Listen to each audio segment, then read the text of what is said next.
आज हम लोग बात करेंगे दहन और ज्वाला के बारे में। ऐसे दहन के बारे में हम पार्ट 1 में पढ़ लिए हैं। होता क्या है, जो कोई भी वस्तु अगर ऑक्सीजन के प्रेजेंस में जलती है तो उसके बाद और जलने के बाद ऊष्मा तथा प्रकाश उत्पन्न करती है, तो उसे हम क्या कहते हैं? दहन कहते हैं। ठीक है, तो दहन के बारे में हम पढ़ चुके हैं। आज पढ़ेंगे हम लोग ज्वाला के बारे में। देखिए, दिवाली होती है तो हम लोग क्या करते हैं? दीप जलाते हैं। दीप में क्या डालते हैं? तेल और बत्ती डालते हैं। तो बत्ती के हेल्प से क्या करता है? तेल वाष्पित होकर ऊपर चढ़ती है बत्ती में। ठीक है, उसके बाद वह क्या करता है? ऑक्सीजन से मिलकर वह जलती है, जिससे ज्वाला का निर्माण करते हैं। उसे हम क्या कहते हैं? ज्वाला कहते हैं। जैसे ज्वाला का परिभाषा है, ज्वाला अग्नि का देखने योग्य तथा गैसीय रूप होती है।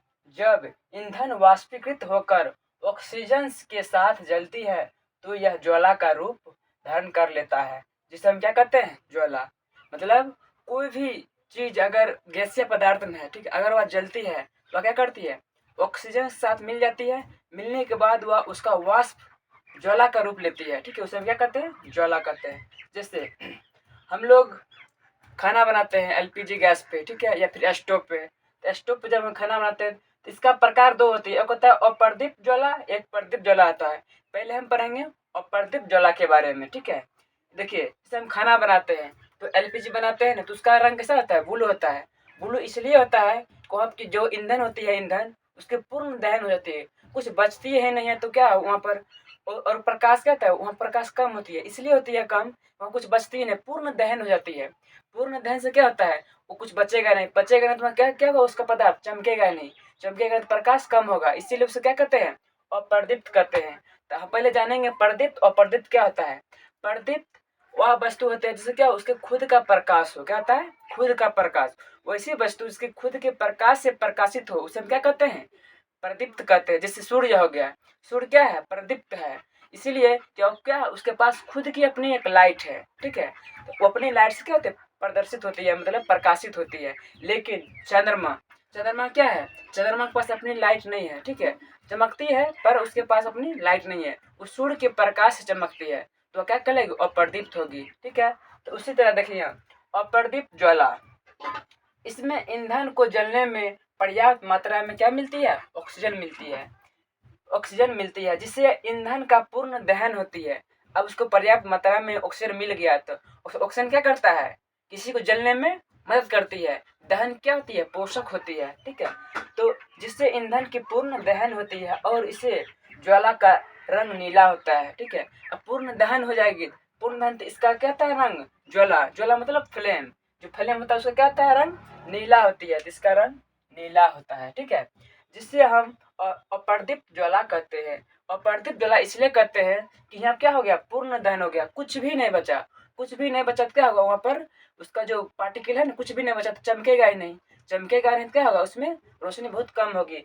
बहुत कम होने के लिए इसे क्या कहते हैं? इसको अप्रदीप्त ज्वाला कहते हैं। ठीक है, जैसे बत्ती वाले स्टोव, स्टोव हम लोग देखे चलाए हैं। ठीक है, स्टोव में क्या होता है? हम केरोसिन तेल डालते हैं, जिससे क्या करते हैं? हम ज्वाला को पैदा करते हैं। ठीक है, तो केरोसिन जलकर ज्वाला उत्पन्न की जाती है। ठीक है, यह ज्वाला प्रकाशहीन होती है। ठीक है, इसका कारण यह है कि इसकी बत्ती सछिद्र होती है। तो उसमें जो हम ऐसा सेट करते हैं ताकि उसका क्या ऑक्सीजन मिल सके, तो उसमें हम सछिद्र पर्दे लगाते हैं, जिसमें क्या होता है? हॉल होती है। ठीक है, उससे क्या होता है? पर्याप्त मात्रा में उसको ऑक्सीजन मिल पाता है जलने में। तो जो केरोसिन होता है, केरोसिन वाष्प बनता है। वाष्प के साथ जब उसमें ऑक्सीजन प्रवेश करती है तो वाष्प और ऑक्सीजन दोनों मिलकर जलती है, तो क्या करता है? ज्वाला का निर्माण करती है। ठीक है, तो सछिद्र पर्दे से घिरी होती है, जिसके कारण केरोसिन के वाष्प को जलने के लिए पर्याप्त मात्रा में क्या मिलता है? ऑक्सीजन मिलता है। पर्याप्त मात्रा में ऑक्सीजन मिलता है। ठीक है, जिससे ईंधन का पूर्ण दहन हो जाती है। जब ईंधन का पूर्ण दहन हो गया तो क्या होगा? पूर्ण दहन होने से प्रकाशहीन हो जाती है। क्या थी? प्रकाशहीन हो जाती है। अब उसको कुछ बचा ही नहीं है तो क्या होगा? चमकेगा ही नहीं। नहीं चमकेगा तो क्या होगा? उसके पास लाइट रे होगी, वह अंधेरा, उतना अंधेरा नहीं करेगा लेकिन तो थोड़ा बहुत करता है। ठीक है, तो उसमें प्रकाश नहीं होती, इसलिए उसे क्या कहते हैं? हम अप्रदीप्त कहते हैं। जैसे हम लोग खाना बनाते हैं ना, तो अगर जिस देखा होगा कि अगर दूध दूध उबलती है ना, दूध उबलने के बाद थोड़ा सा गिरेगा ना उबल के, देखना उसमें क्या ज़्यादा लाइट हो जाता है। इसलिए हो जाता है कि पहले क्या था, प्रकाशहीन है, उतना लाइट नहीं है, उसको क्या पूर्ण दहन वहाँ पर हो रहा है। लेकिन जैसे दूध उबलेगा, उबलने के बाद छिटका से गिरता है नीचे, नीचे गिरेगा तो उसका अगर उसमें लाइट लग जाएगी और चलेगी, प्रकाश हो जाएगा। प्रकाश होगा तो वहाँ क्या होता है, पूर्ण दहन नहीं होती है, पूर्ण दहन नहीं हो पाती, इसलिए कि उसको उतना ऑक्सीजन नहीं मिल पाती है। तो अब देखिएगा, दूध उबलेगा, नीचे गिरेगा तो उसमें आग लगेगा तो पूरा रोशनी हो जाता है। इसलिए वहाँ क्या आता है, कार्बन पार्टिकल होती है ना, वाष्प में फंस जाती है, फंसने के बाद वह गर्म होकर चमक जाता है। इसलिए क्या हुआ, पूर्ण दहन नहीं हो पाता है। इसलिए देखिएगा बहुत ज़्यादा लाइट हो जाता है। तो हम क्या करते हैं, उसको फ्लेम के नीचे करते हैं, उसको बताते हैं, तब उसको फिर से हम पोंछ के चढ़ाते हैं दूध। ठीक है, तो हम क्या पढ़ लिए, अब प्रदीप्त ज्वाला के बारे में पढ़ लिए, जिसमें क्या था, स्टोव में क्या होता है, तो ऑक्सीजन उसको पूर्ण मात्रा में मिल जाता है। क्या है, हम ऐसा सेट करते हैं ताकि उसको क्या मिल सके, ज़्यादा से ज़्यादा ऑक्सीजन मिल सके। तो छिद्र पर्दे लगाते हैं, ठीक है, इसके ऑक्सीजन को पर्याप्त मात्रा में मिलता है। अब हम पढ़ेंगे प्रदीप्त ज्वाला के बारे में।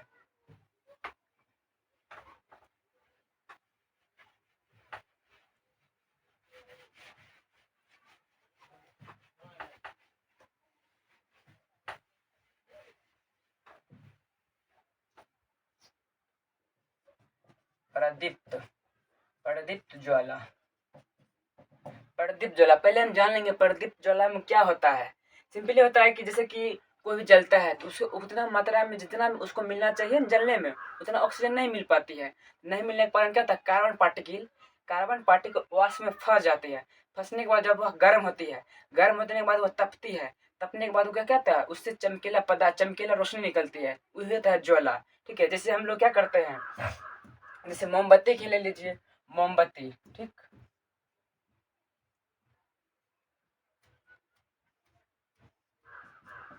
मोमबत्ती ले लिए, ठीक, मोमबत्ती लेने के बाद क्या होता है, इसमें देखो दोनों चीज़ है, प्रकाशहीन भी होता है और प्रकाशमान भी होता है। ठीक है, तो हम पढ़ेंगे प्रदीप ज्वाला में। इसमें देखिए, यहाँ मिलने के बाद क्या होता है कि इसमें बहुत जगह ऊपर में क्या होता है, ऑक्सीजन मिल पाता है। क्या है कि इधर इधर बाहर इसका ऑक्सीजन से ज़्यादा टच में है, लेकिन ये अंदर वाली, इसके अंदर वाली, यहाँ वाली, ये वाली, इसमें क्या होता है, ऑक्सीजन उतना मात्रा में नहीं मिल पाता है। अगर नहीं मिलेगा तो क्या होगा, इसका कार्बन पार्टिकल जो वाष्प को ऊपर चढ़ रही है, उसका क्या, उसका पूर्ण दहन नहीं हो पाता है। पूर्ण नहीं दहन हो पाता, क्या होता है, उसमें कण फंस जाता है। वही वाष्प होकर तपता है ना, तपने के बाद क्या होता है, उसमें चमकीला पदार्थ निकलती है, चमकीला रोशनी निकलती है, वो क्या ज्वाला होता है। ठीक है, जैसे हम लोग लैंप जलाए, इसको जलाए, ठीक है, इसके बारे में लिख देते हैं पहले।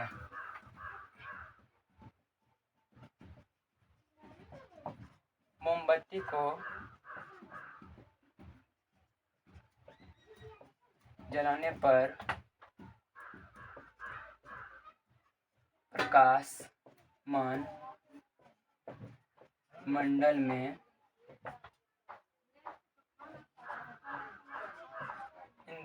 प्रकाश मंडल में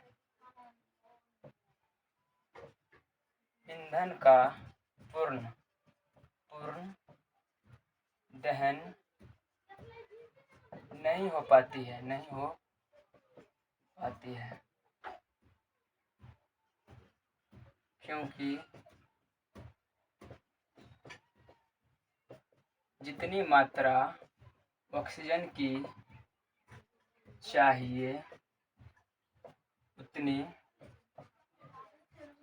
मात्रा नहीं मिल पाती है।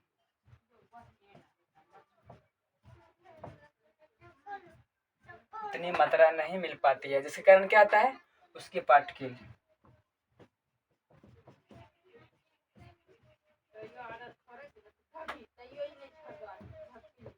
कार्बन की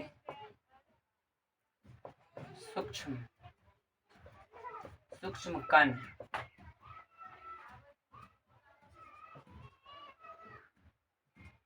वाष्प में बिना जले फंस जाती है और तप कर चमकने लगती है। ठीक है, मोमबत्ती को जलाने पर प्रकाश मंडल में ईंधन का पूर्ण दहन नहीं हो पाती है, क्योंकि जितनी मात्रा में उसको ऑक्सीजन चाहिए ऑक्सीजन चाहिए उतनी मात्रा में नहीं मिल पाती है, ठीक है। जिसके कारण कार्बन की सूक्ष्म कण, कार्बन जो वाष्प हो रहा क्या होगा, कार्बन सूक्ष्म कण, सूक्ष्म मतलब छोटी कण, कार्बन की सूक्ष्म कण वाष्प में बिना जले फंस जाती है और तपकर चमकने लगती है, जिसके कारण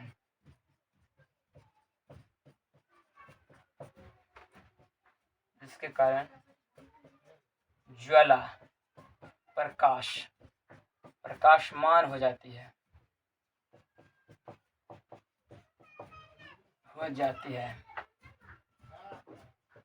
जिसे हम प्रदीप्त कहते हैं, ठीक है। तो हम जान लिए कि अप्रदीप्त में क्या जाने, अप्रदीप्त यह जाने कि जब किसी भी ईंधन को पर्याप्त मात्रा में ऑक्सीजन मिल जाती है तो उसे क्या आता है, वाष्प जो कुछ भी नहीं बचता है वह पूर्ण दहन हो जाती है। पूर्ण दहन होगा क्या होगा, प्रकाश बहुत कम होगा। प्रकाश कम होने के कारण क्या कहलाता है, प्रकाशहीन मंडल या प्रकाशहीन क्षेत्र कहलाता है। तो उसे क्या कहते हैं, अप्रदीप्त कहते हैं। अप्रदीप्त नाम इसलिए दिए हैं उसका खुद की उतना लाइट नहीं हो पाती है, ठीक है। तो वह क्या होता है, प्रकाशहीन कहलाती है, वो प्रदीप्त कहलाएगी, ठीक है। लेकिन प्रदीप्त ज्वाला कब होगी, जैसे मोमबत्ती में दोनों चीज होती है, लेकिन एक ऐसा क्षेत्र होता है जहाँ की ऑक्सीजन बहुत कम मिलता है। ऑक्सीजन कम मिलेगा तो क्या होगा, उतनी मात्रा में नहीं मिल पाती है, जिसके कारण क्या होता है, उसमें कार्बन का सूक्ष्म कण फंस जाती है। वही तपने के बाद क्या होता है, चमकने लगता है। जब चमकेगा तो क्या होगा, वह प्रकाशमान होगा। प्रकाशमान होगा तो क्या होगा, उसके खुद का अपनी लाइट हो गई तो उसे क्या कहेंगे हम, प्रदीप्त ज्वाला कहेंगे। क्या कहेंगे, प्रदीप्त ज्वाला कहेंगे, ठीक है। और आज फिर इसके बारे में पढ़ेंगे, ठीक है। मोमबत्ती के ज्वाला का क्षेत्र क्या था, प्रकाशहीन मंडल, प्रकाशमान मंडल, केंद्रीय मंडल, ठीक है। इसके बारे में पढ़ेंगे, ठीक है। इसे देख लीजिए।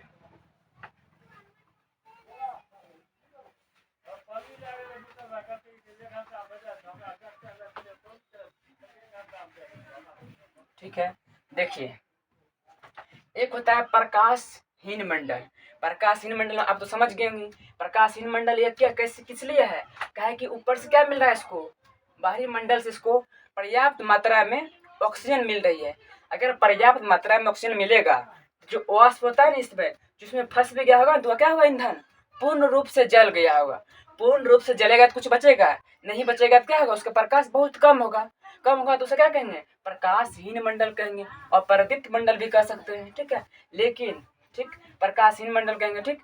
उसके बाद इसमें देखिए बीच वाला में उतनी उतनी वायुमंडल से टच में नहीं है, तो क्या होगा, ऑक्सीजन नहीं मिलेगी।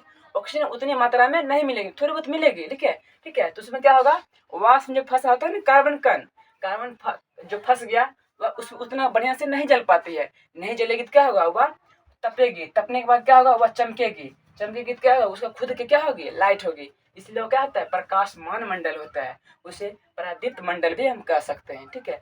लेकिन नीचे में क्या है, नीचे में देखिए, अगर नीचे में देखिएगा तो ब्लू होती है, क्या होता है, ब्लू लाइट होती है। इसे कहते हैं केंद्रीय मंडल। क्या कहते हैं, केंद्रीय मंडल कहते हैं। इसके बारे में भी जान लेते हैं। केंद्रीय मंडल में होता क्या है कि देखो ऊपर वाले तो बहुत मात्रा में ऑक्सीजन मिला, ठीक है। नीचे वालों में क्या होगा, थोड़ा बहुत मिला। लेकिन सबसे जो नीचे में है, सबसे नीचे में उसको मात्रा मिलती ही नहीं है, वो ऑक्सीजन के टच में नहीं होती है। ऑक्सीजन टच में नहीं होती है, क्या होता है, यहाँ वाष्प आती है, जलती नहीं है, वह धीरे धीरे ऊपर जाती है। ऊपर जाने के बाद थोड़ा जलेगा, लेकिन सबसे ऊपर जो जाएगी ना वो पूर्ण रूप से जल जाती है, ठीक है। अब बीच वाला कम सम जलती है और नीचे वाला जलती ही नहीं है, काहे, उसको ऑक्सीजन मिलेगा ही नहीं। ऑक्सीजन जब नहीं मिलेगा तो क्या होगा, वो जलेगा ही नहीं। इसमें आप हाथ भी डालेगा तो नहीं जलेगा। माचिस की तीली होती है ना, तीली, उसको अगर इसमें डालेगा ना तो होता है ना लाल वाला, वो भी डालेगा तो नहीं जलेगा, ठीक है। काहे नहीं जलता है, काहे कि देखो वहाँ ऑक्सीजन है ही नहीं है, जब जलाने वाला ही नहीं है जलेगा कैसे, ठीक है। इसलिए वह नहीं जलती है। इसके बारे में भी लिख देते हैं, प्रकाशमान मंडल, प्रकाश, पहले लिखते हैं प्रकाशहीन मंडल, प्रकाशहीन मंडल, ठीक है। इस क्षेत्र में वाष्प का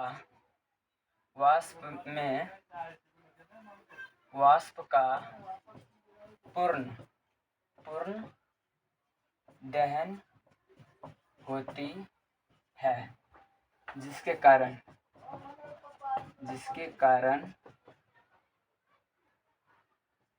जिसके कारण यह प्रकाशहीन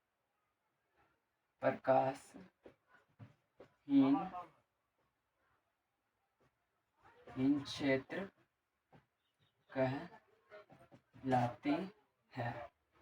ठीक है, यहाँ देखो, इस क्षेत्र में वाष्प का पूर्ण दहन होती है, जिसके कारण यह प्रकाशहीन क्षेत्र कहलाती है। क्योंकि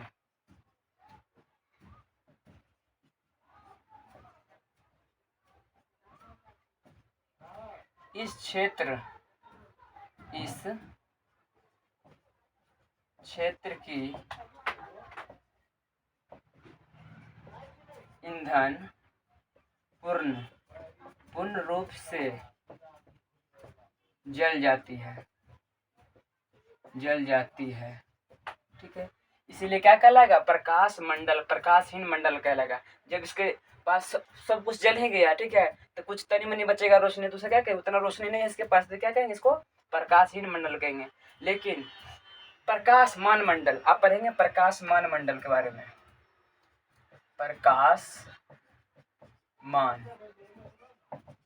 प्रकाशमान मंडल में, ठीक है, इस क्षेत्र में क्या होता है? थोड़ी बहुत मिलती है ऑक्सीजन। ठीक है, इस क्षेत्र में वाष्प को जलने के लिए कम मात्रा में O2 ऑक्सीजन मिल पाती है, जिसके कारण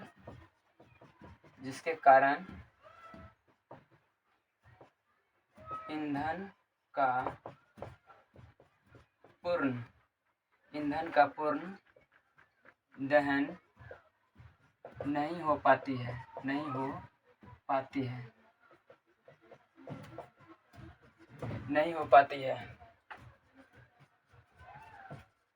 जिसके कारण कार्बन, ये कार्बन और हाइड्रोजन से बनी होती है। इसे हाइड्रोजन और कार्बन से कौन मोमबत्ती बना होता है, जिसके कारण कार्बन के सूक्ष्म कण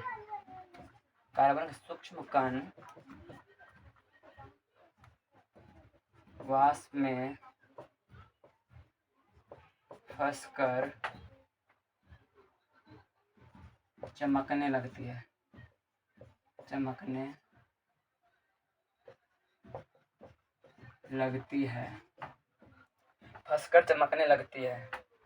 और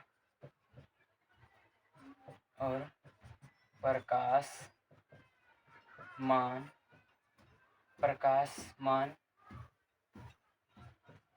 क्षेत्र बनाती है। ठीक है, इसका रंग पीला होती है। इसका रंग कैसा होता है? पीला होती है। और प्रकाशहीन मंडल में लिख लीजिएगा, इसका रंग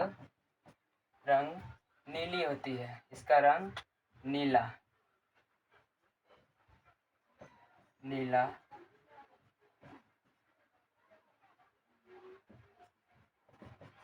होती है। ठीक, तो प्रकाशहीन मंडल के बारे में पढ़ लिए और प्रकाशमान मंडल के पढ़ लिए। ठीक है, अब पढ़ेंगे केंद्रीय मंडल के बारे में।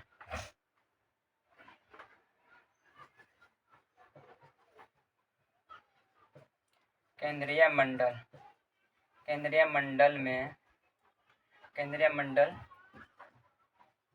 मंडल में वाष्प बिना जले रहता है, जिसके कारण यह क्षेत्र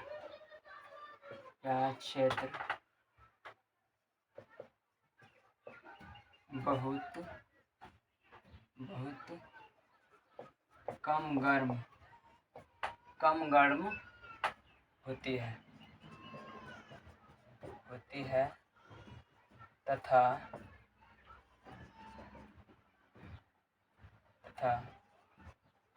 इसका रंग